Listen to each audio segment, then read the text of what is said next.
Well, I'm excited to be here speaking to you all today. This was an idea I had for a topic. I asked Joan when we were looking for planning the conference, and I said, has anyone talked about like how to handle social eating? You know, you get sent home from the hospital with your feeding tube or your parental nutrition. Is this good? All right, so no one really tells you much about, how to handle, navigate your life with eating challenges. So just to do a little quick poll of the audience. So for the clinicians in the audience, how many people have prescribed a specialized diet? So whether it's low fiber, low salt, high carbohydrate, low carbohydrate, NPO, liquid diet. Yeah, all the clinicians have done this. So have you had any patients that have been maybe non-compliant? So what about for us consumers in the audience? How many of us, besides our specialized TPN or tube feedings, have you ever been put on, nothing by mouth, liquid diet, high residue, low residue? Everybody's probably had something like that. And have you had issues where, you've dealt with compliance? Well, sure. Sticking to a special diet, it's really hard. For us HPN and HEN consumers out there, we often are prescribed these restricted diets that are hard to navigate with normal foods. So compliance is a true challenge. And life is centered around food. So how do we deal with this? So whether it's from a family dinner or a backyard barbecue, a birthday party, a business luncheon, coffee date with friends, or even a first date, food is not always our friend. And these things can evoke a lot of anxiety in us and, consumers where we are on special diets. So how do you handle these? So eating can lead to pain, discomfort, or urgent needs for restroom visits, which we've all probably experienced. And then not eating can spark numerous questions, which we may or may not want to answer depending on the venue of what we're dealing with. So in the next few minutes, I'm going to keep this pretty short, but I'd like to discuss the emotional impact of dietary restrictions, complications with dietary restrictions and illness and disabilities, complications with disclosing those dietary restrictions, and then also hopefully provide some helpful tips on navigating these eating challenges. So some of the factors that are associated with compliance are hunger versus craving. So are you truly hungry or are you just craving? So are you really hungry for that cookie? Like, are you really gonna die if you don't eat that cookie? No, probably not. You just crave a cookie because it sounds good. Or your friends are eating pizza and you want to eat pizza with them. And then eating versus home versus away. So at home, you can kind of control your normal thing. Maybe you can tolerate a protein shake in the morning and maybe some yogurt. But like going to this meeting, well, they don't have my protein shakes. So, do I bring those with me or whatever? So those are issues that we all deal with. And then social or peer pressure of eating. Maybe you don't eat at all. And, people are like, oh, please have some coffee, have a cookie. Oh, what's going on with you? And, those issues really can affect us. So there was a study, I saw Dr. Winkler in the audience, and they looked at quality of life and 24 patients with short bowel syndrome. And lifestyle was affected by health, stamina, diarrhea, and having ostomy and the infusion schedule. But a common theme from the conclusion of the study was people desired to have a normal life. And so, all of us, that's what we would like. And, there's been obstacles in our life that have made it a little less normal, but we really strive to achieve that. So looking back at this picture, all these people who seem to be happy at this barbecue. And this made me think of on the Inspire blog. A lot of you are Inspire members, and recently someone posted that they went to a barbecue and they were this person that they wanted to eat so bad they could almost cry. And so how do you handle this situation? So eat or infuse your nutrition before going to combat hunger. So you're not actually hungry. You might just be wanting to eat, but you're not actually hungry. So that can help a little bit. And then offer to, do something to distract you. Offer to help with the cooking. Maybe play with the children that are around. But do something to try to, keep yourself not so much worrying about the food. And then if you do have some foods that you do eat, bring those safe foods with you so that okay, I can drink, this oral rehydration solution. I'm going to bring this in a water bottle and, I'll have that with me. So what about a birthday party? There's a lot of parents in the room. What do you do when you send your kid to the birthday party? And this little girl in the background is saying, I want to eat cake just like the other kids, but I don't want my belly to hurt. And this is probably a true issue where a lot of kids are probably worrying about this. And then another thing you have to worry about is how much do you disclose? So in Canada, in 2006, Sabrina's Law was passed, and this was a mandatory disclosure of food allergies in school-aged children. And so in 2008, they did a study to look at the impact of this. So they interviewed 20 children and their parents, and they concluded that children were stigmatized as a result of this law. So then there's a conflict between the well-being of the child, the physical well-being and preventing allergies, and then the social well-being of having this stigma for having disabilities or things that are associated where children were making fun of the children for having some sort of issue. So in this situation, when your child is somewhere and they have food issues, what do you do? Well, I think the first thing is be prepared. Talk to the child about what's going to happen if they do eat that cake. So it's different for every child.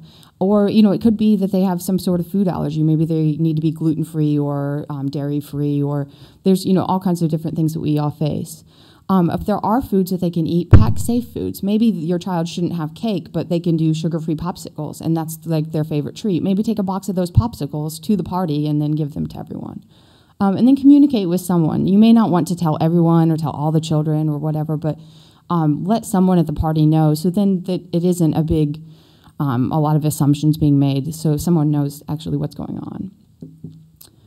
So some situations are unavoidable. Some of the parties and the social situations you can kind of maneuver around, but some things, if you're working and doing things, you really don't have. There's a lot of times you can't avoid things. So business lunches, job interviews, a lot of times day-long job interviews are focused around a lunch meal or a dinner interview. And then conference activities. There's a lot of food here. So how do you navigate those? So here we have the picture of the people at the business luncheon. And this is a strategy I like to use a lot. I'm just going to put some food on my plate and move it around a little bit, and maybe nobody will notice that I haven't eaten. So, that's one that, it may work. So this is another study. I think a lot of us don't like to think of ourselves with disabilities, but it kind of goes into play.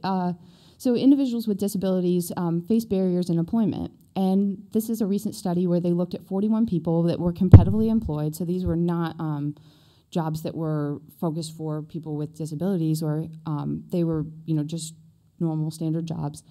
And they looked at the disclosure and what they told their employers about their disability. And this differed between if it was something that was very apparent or something that could be hidden. So if you see me, you may not know that I have an issue, but someone that has things for assistance, it might be more apparent. So they concluded, which it seems like a very obvious conclusion, that people with disabilities must work harder to overcome obstacles and to get a job. So what about this strategy? Put some food on your plate, move it around, maybe no one will notice. Well, I think this could work, but you kind of have to have a game plan. So you need to know before going into the situation how much or how little you want to tell and who do you want to tell about it. But you have to tell someone.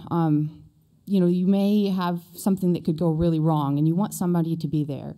And then I have this last statement of, have a wingman to take the pressure off. So I'll just share a little story. I'm on a committee that meets about once a month, and it's a working lunch. And so they bring box lunches in, and everybody gets their lunch, and you sit down. And sometimes I get the box lunch, I open the bag of chips, and kind of maneuver things. And sometimes I do eat, but then it may be followed by, an urgent need to leave and go to the bathroom. And if it's an important meeting, I need to be there for it. So sometimes I just don't take a lunch.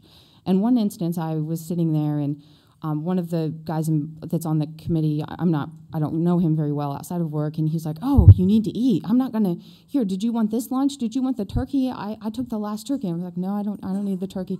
"Oh, well, do you want to get one of these?" And you just wouldn't let up. And one of the guys that was that I'm friends with, he kind of knows a lot about my personal life, and we're friends outside of work. He was really my wingman, and he kind of took care of the situation. So I was sort of like fumbling for what to say and how to make excuses. And he was like, "Oh yeah, Emma, I just saw you over at Einstein's. You had a late breakfast. I saw you just get a bagel." And he just made up some elaborate story about how I was not hungry and how I wouldn't eat. And it just totally took all the pressure off, and it just made it it made it bearable. And then the next time I went to that meeting, that guy didn't, the other, Dr. Mahato, he didn't say anything about, why I wasn't eating or whatever. So it just really took the pressure off. So sometimes that's good just to have an ally in this whole battle. So avoiding conventional eating should not make you avoid your friends. And so social withdrawal, I think, is a typical response. I think for many of us, the first few months or even to a year of dealing with this, you just kind of withdraw. Like, I know for my first year on therapy, I didn't eat very much at all. And when I did eat, I was at home. And my friends would, everything involved around food. So they were like, oh, do you want to go out for dinner? Do you want to go? We're getting drinks. We're doing this. And I would just say no. I just wouldn't go. And I think that avoiding social food interactions can actually make you feel worse about your situation. Then you're like thinking, oh, woe is me. I have to stay home. I can't eat. I can't be with my friends. And so that, that makes you into this downward spiral where it's just not a good situation. So figure out what works for you, and don't just eliminate your friends. So this is a common thing. All your group of girls are meeting for coffee. And, she's taken the strategy, I'm just going to hold this cup of coffee and maybe nobody will notice I'm not drinking. But, this girl's her friend, and she's saying, Liz has been holding this cup of coffee, but she hasn't been drinking anything. What's up with her? So, your true friends are going to understand. So what do you want to tell? How much do you want to tell? How little? So I think the first thing is be honest. Eliminate the assumptions. So for young women, if you're not eating, they automatically think you've got an eating disorder. They need to help you with your eating disorder. You've lost 30 pounds in the last month. There's something really up with you. So people are going to notice. So communicate with them, and then communicate what makes you comfortable. So a strategy I use now, sometimes I do eat some, and I have issues after I eat, but there's times when I'm completely liquids or completely MPO, or I try different things, but my friends will be like, oh, let's go to lunch. And I'll say, well, I'd really like to go to lunch with you, and I'd love to visit with you over lunch, but just so you know, I'm not going to eat today. And if if that's fine with you, I don't want to make you feel uncomfortable, but that's what I'm not going to eat. And a lot of times they'll say, oh, well, I don't want to eat in front of you. And I'm like, it doesn't bother me. I'd love to, visit with you. But sometimes we'll find an alternative, situation where we'll actually go for a walk, or we'll go, do something different. And so that's been really beneficial. And I think your true friends will care about you and your well-being, and they're going to be supportive of you, and they want to help you, and they're not going to worry about, this is weird, they're not eating or whatever.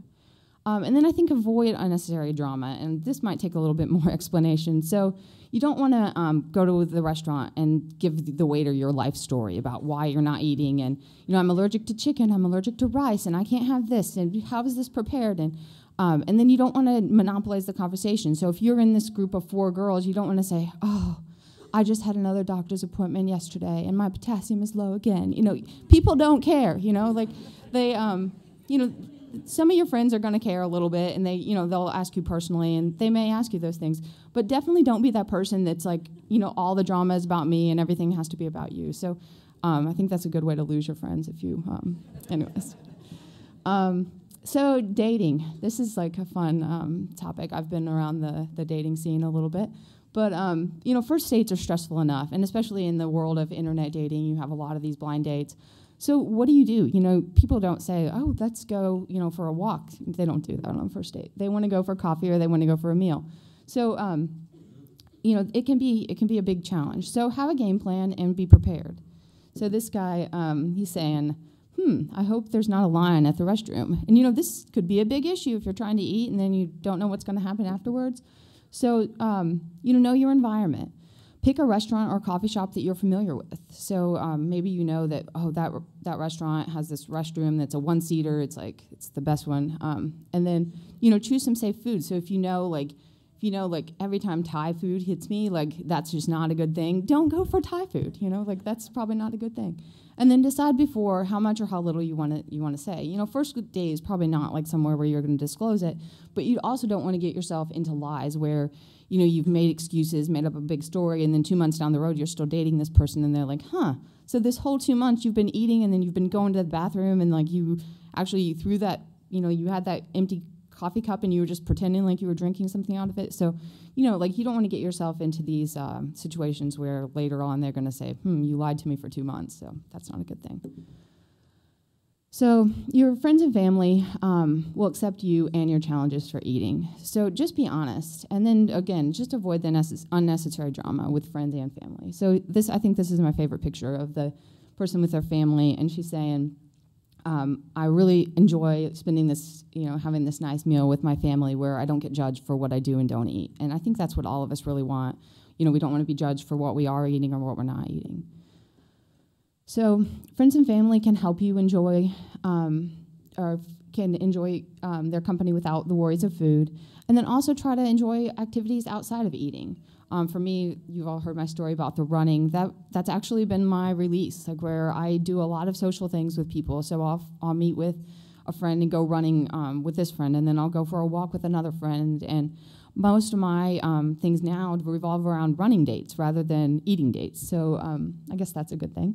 And then start incorporating non-food traditions into your holidays and celebrations. So maybe that's, doing a craft or, having some sort of, tradition that you do as a family, and not always making the pumpkin pie or making the sugar cookies or, whatever you do now.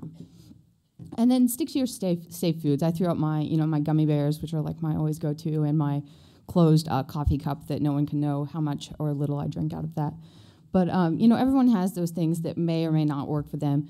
And those are always good things to, to take with you or bring away. And then lastly, be prepared for the worst. You may need that puke bag in your purse, or you may need that extra pair of underwear just in case things go awry.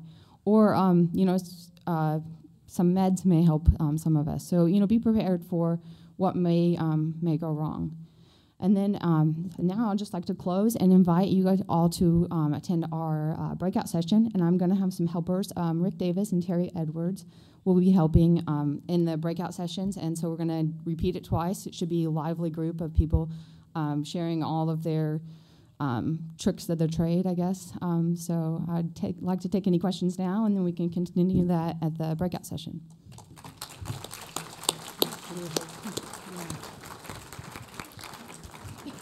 Well, that was terrific, and I think you probably hit a lot of notes for many of the audience, so yes. You can expect quite a discussion.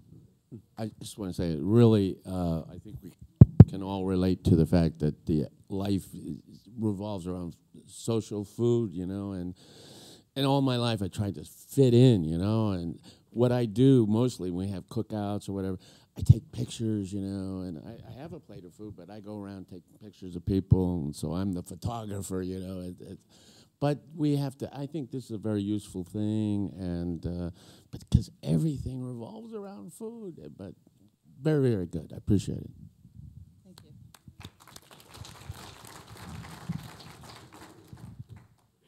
Hi, good morning.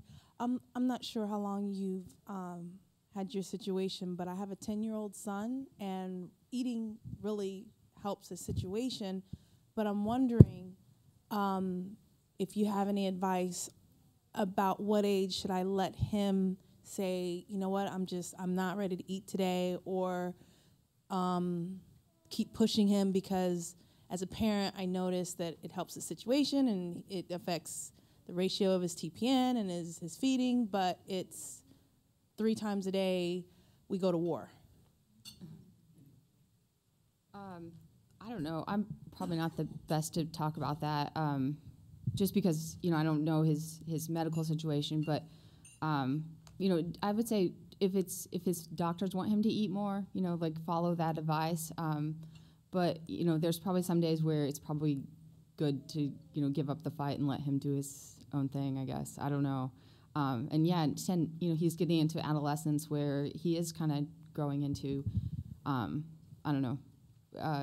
For me, I do a lot of different things, and I mess with my, nutrition a lot. And, as an adult, I think you can get away with that a little bit more. And you as a parent, you want to do what's best, and I don't really have anyone like telling me you have to do this today or whatever. So is the fight that he puts up, is that real, or is that because I can't understand from his perspective. So yeah, is that tantrum just a child tantrum, or is there something very valid there that we should be considering? I don't know. For me, I vomit every time I eat. So some days I just don't want to vomit, and so I won't eat. But other days I really feel like I'm hungry and I want to try to eat food, and so it's, I don't know. I think it's different for everyone. So I'm not, I can't really speak to that. So sure. We got a question here. Emma, awesome. I want to just really commend you on bringing this important topic to light. I just want to, if I may, comment on this woman's situation with your son. I just would share that in some of my work in looking at what food means for people who are fed alternatively, one of the very interesting findings was that some people said that they ate at by the clock, so that they absolutely sat down and tried to do something at, quote, normal meal times. For somebody who's not interested to eat, I would still try to preserve the mealtime and make it about the activities of the day and not focus on the food. Other people in my study said that they just took advantage of the time of day when they felt hungry, if they did. And about half of the people never felt hunger, and another half did. So I would suggest that if there are times of the day where he has a craving or he has an interest, you just take advantage of that situation. But preserve those meal times. I think the social activity around sitting down at a meal could be not about the food. It could be about the activities of the day.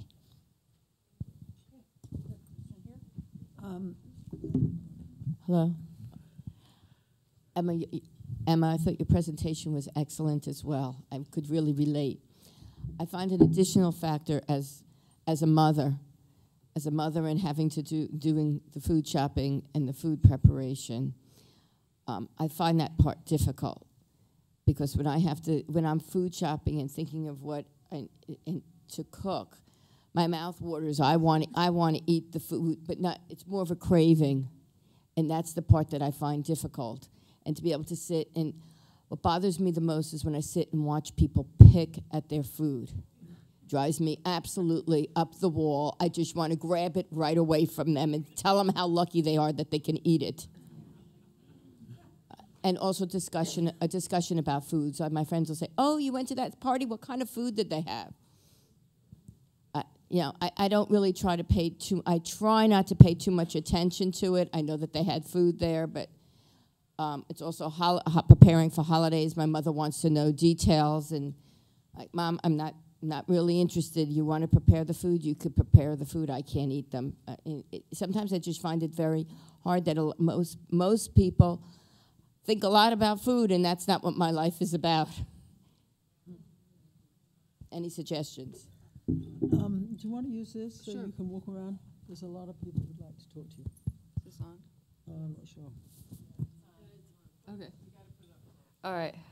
I feel like a rock star.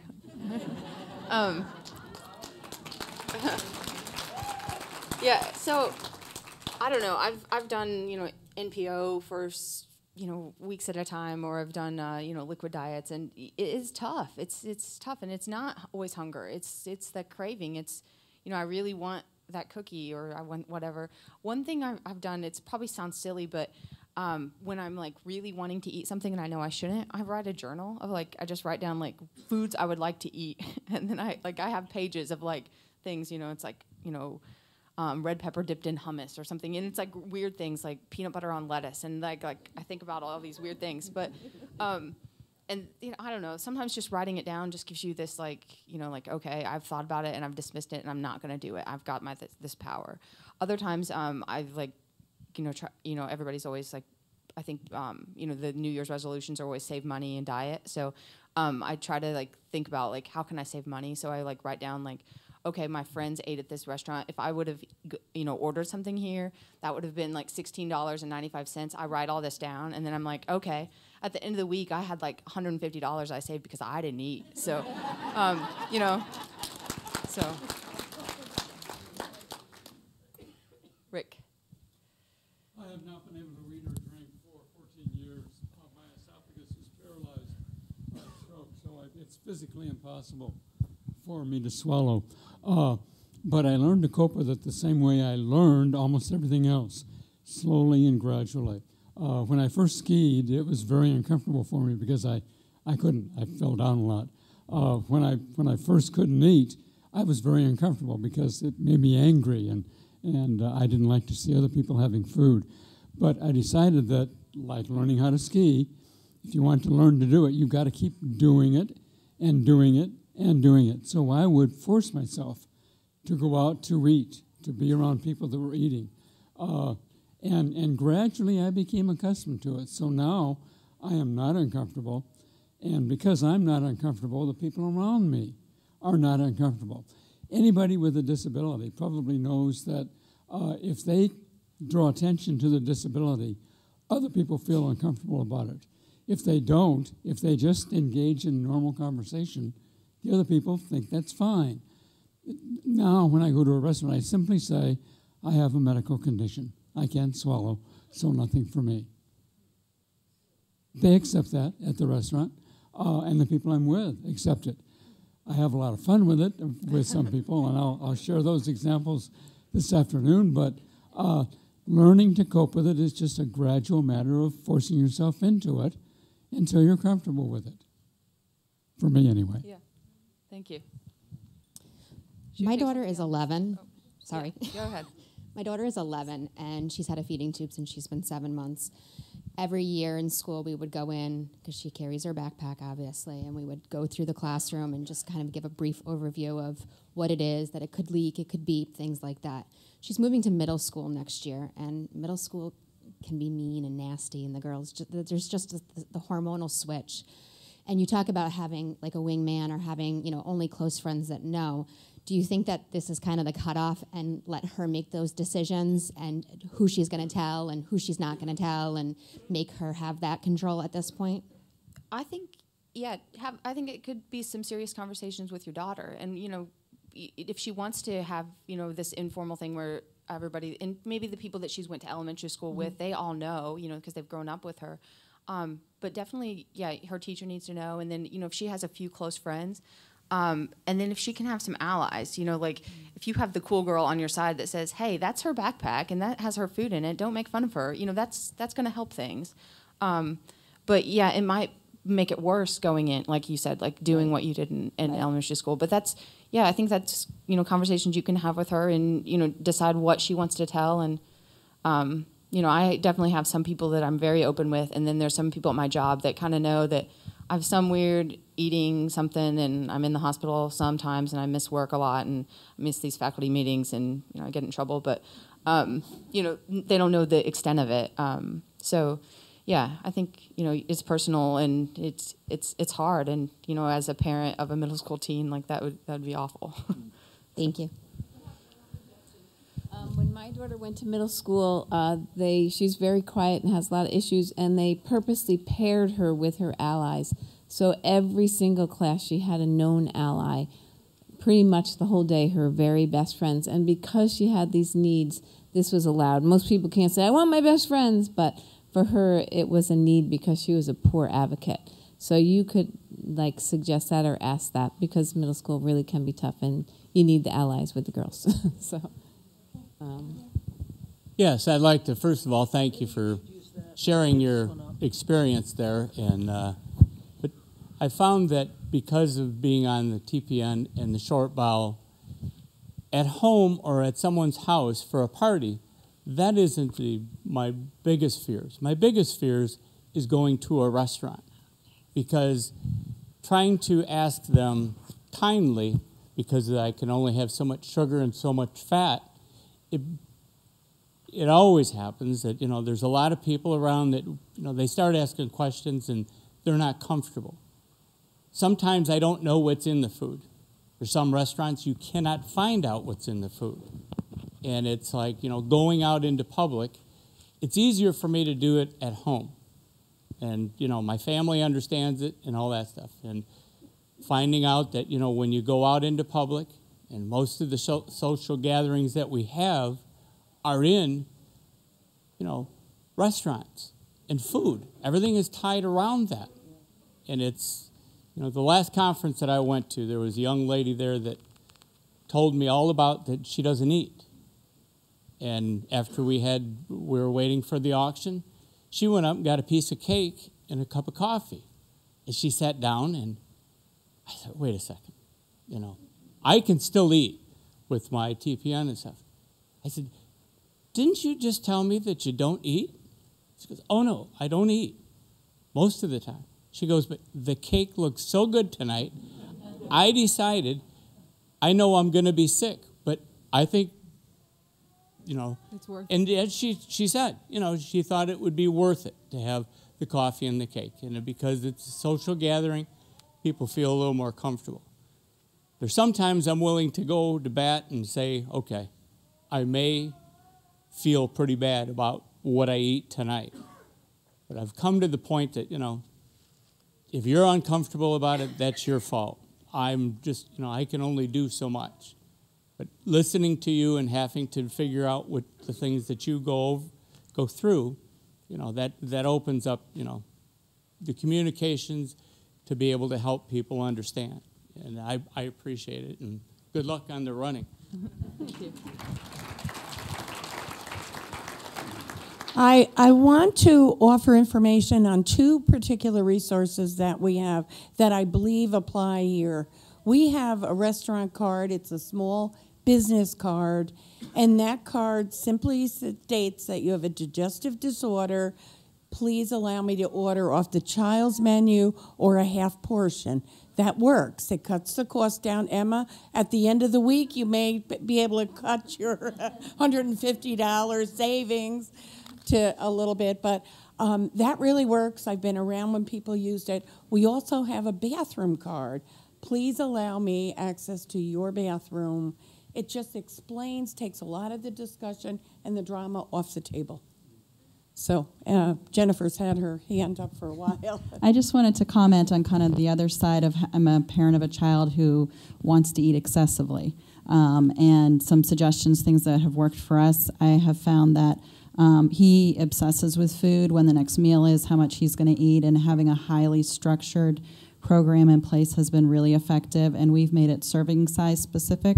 So we eat 6 times a day. Snacks are 1 serving size, so it's not me cutting him off and saying you can't have any more. It's the package that says how much he can eat. Meals, he's allowed twice the serving size. And despite the medical advice to never eat sugar, I feel like there needs to be a quality of life balance. And we do something similar to the Prader-Willi red, yellow, green diet, where 1 day a month you have a red day, which is a sugar day, and he picks if it's going to be a birthday party or a school Christmas party or Halloween trick-or-treating, and we bolus an extra 500 mLs of saline, and that counters the dumping that will happen. But I feel like it's a really good balance. He's able to tolerate that. He knows there's going to be times on occasion he can have it. He doesn't have any of the pain issues. It's more the, being restricted from enjoying life. So that's just tricks we found that have really been effective. Great, thank you. Hi, I would like to address the moms of kids. I was blessed to be the mother of Audrey for 15 years. And going back to middle school, I would definitely handle a circle of friends like this one lady talked about, because what all these kids have in common, all they want to be is normal. It's all they want to be. And they don't want to tell people anything. And the day will come when your child has a crisis. And everybody's going to know something, but your child's going to be socially isolated. Okay, so, and that's what I want to spend the rest of my life trying to remedy, is how we can interrupt this social isolation. But I would definitely do that. And the thing is, school counselors can help those kids get ready to support her. And what we found, as Emma was talking about, people really want to help, but we really want to keep it quiet. And middle school girls, I don't think there's anything more brutal ever. One day they're your friend, the next day they hate you. Everybody else is tagged on Facebook, but your sick kid isn't. It's just, but I wanted to tell everybody here who's got kids 2 things that I wish I would have known. I learned of this when Audrey was 14, the year she went into the hospital for her last hospitalization. When you're talking about transition, school issues, legal issues, whatever your concerns are, there are two organizations. One is partially funded by the Maternal and Child Health Bureau of HHS. Family Voices, if you haven't heard of it, Family Voices is a national organization, and they have an affiliate in every state. And they help you advocate for your child. They help you prepare for legislative advocacy, all kinds of stuff. The other organization is called Parent to Parent. And Oley is your proxy for Parent to Parent because there aren't a lot of kids like what we deal with. But it would be neat if you guys could get involved in Parent to Parent so that you could help other people who struggled to find Oley. And you could help them. But Parent to Parent and Family Voices to help you with things.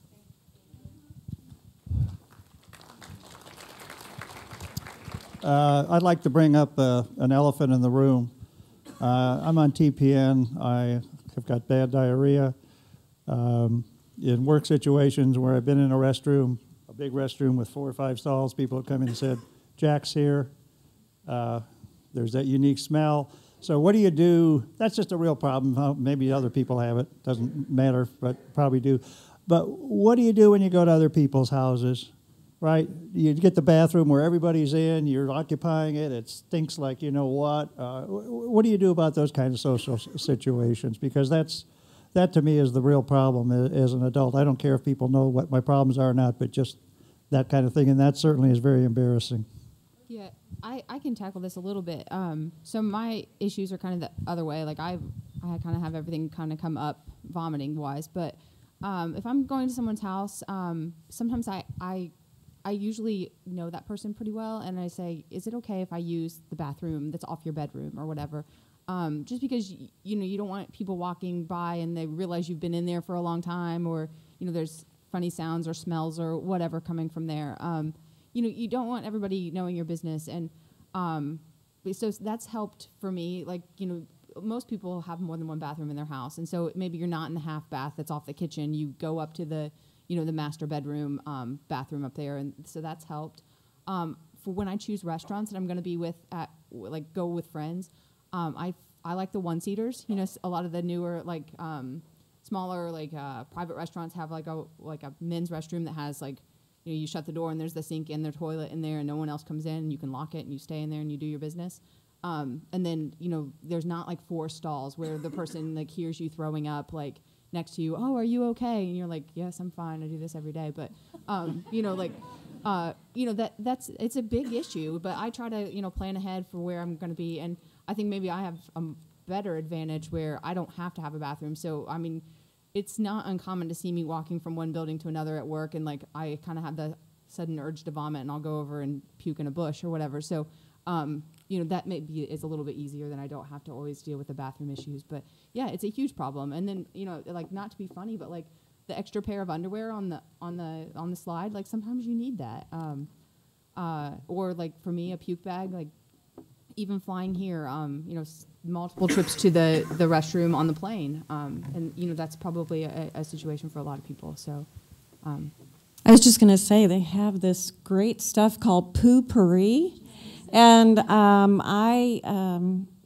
many of my clients bring that with them when they come to see me. I think that's kind of funny. I'm like, it's okay, but that, Jack, is great, and I've seen it at specialty stores, so and you can get it on Amazon. But there's a lot of people, not just on TPN or tube feeding, that have some interesting output. So poo-pourri works for a lot of people. And something else that you might consider, and I know that this is maybe something more that women do, but bringing a hostess gift. If you're going to someone's house and that might be uncomfortable and you've talked to them in advance, maybe use the restroom upstairs or down the hall so it's not where everyone is, you can maybe bring a candle and ask if it's okay to light it, or bring your own spray with you, like poo-pourri or whatever. bring them potpourri and say, may I leave this in your bathroom? You know, just something that it's something you can leave them with, but you're also maybe diffusing the situation a little bit, pun intended. Bring a diffuser. So anyway, just a thought.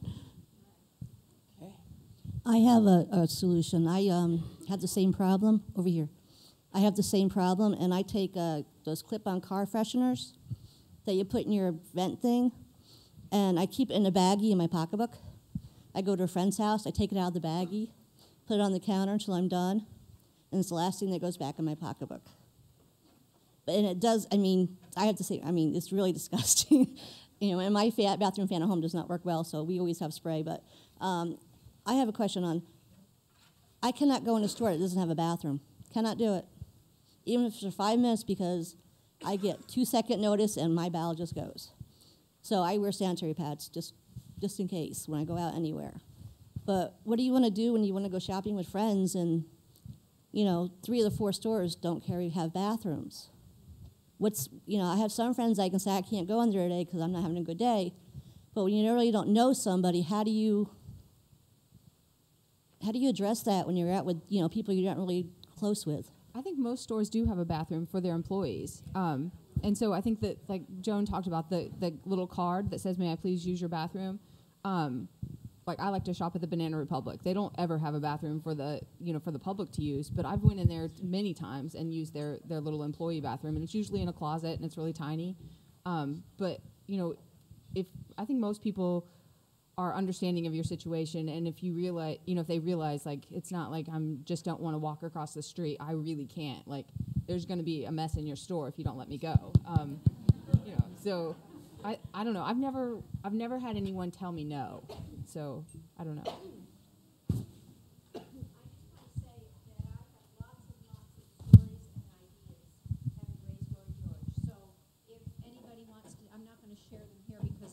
But if you want to speak with me, you can, and I can tell you some of our experiences. Right, and if you don't get to do it during this meeting, we'll connect you electronically or over the phone. And I want to tell you, this session this afternoon will be absolutely wonderful. Rick Davis and Terry Edwards, they're a hoot, honestly, but they've developed, they are so much fun if you have to eat, to go out to eat with them, honestly. So I have a 4-year-old daughter, and she struggles a lot with bacterial overgrowth, and I struggle as a mom to try to understand her eating patterns, because certain days she'll eat half a dozen eggs for breakfast and keep asking for more, and I struggle when you said when they have cravings to kind of just give into that, because then I struggle with I don't want her to eat too much where she just dumps it all out.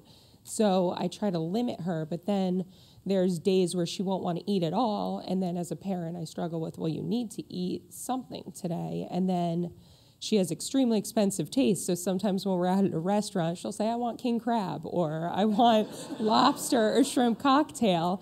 And my husband and I battle with that, because he'll be like, no, she's not going to eat it. We're not going to pay for it. And I'm like, we're ordering it anyway. And so I'll order it, and it's hit or miss. Sometimes she keeps saying, I promise I'll eat it. I promise I'll eat it. So we'll order it, but then it comes, and she'll take one bite, kind of chew, spit it out, and then she won't eat the rest. And I guess I don't know how it feels, and I don't know what that means, because I know there are days where she can eat great, but then there's times where she seems like she really struggles with chewing and swallowing sometimes too, where she'll be chewing and then she'll go hide under the table to finish chewing because she doesn't want us to watch her, and then she'll show me that she finished. And I guess, what do you do there? Like, what, I don't know if it's that she hurts or if she's really craving it and wants it or wants to know she has it. Do I limit her, or do I always just give in to those and let her limit herself? Because I don't want to punish her or get mad when she says, I'm hungry, I want that, but then she won't eat it. I don't know what to do there as a parent. Yeah, I don't know that I'm the best. I'm not a parent, and you know, I didn't have these issues when I was a kid, but some of it, just from what I'm hearing, I wonder how much of it is her being a normal kid versus her having digestive issues. My sister has a 2-year-old, and she's, you know, a well 2-year-old, And she has days like that where she won't eat anything, and my sister's trying to get her like to eat, and all she wants to eat is goldfish crackers and won't eat anything nutritious. So, you know, it is part of that her just being a normal 4-year-old too, where she orders something off the menu and then when it comes she doesn't want to eat. So I don't know. I'm probably not the best. There's probably a lot of other people in the audience that has expertise that could help you, but I'm probably not the person. Well, if anybody wants to talk, because it's a struggle, like trying to find a balance. Well, as a mother, oh, you want to? This is going to be the last piece of this, so I'm sorry about that because it's obviously been an important discussion.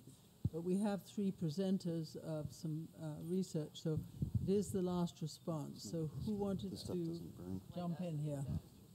As a mother of a now grown, can't tell her age, when the middle school was the worst years, yes.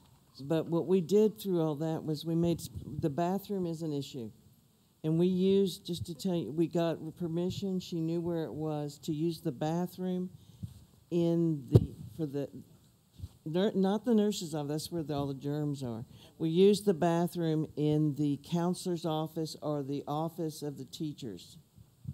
And that really, really works.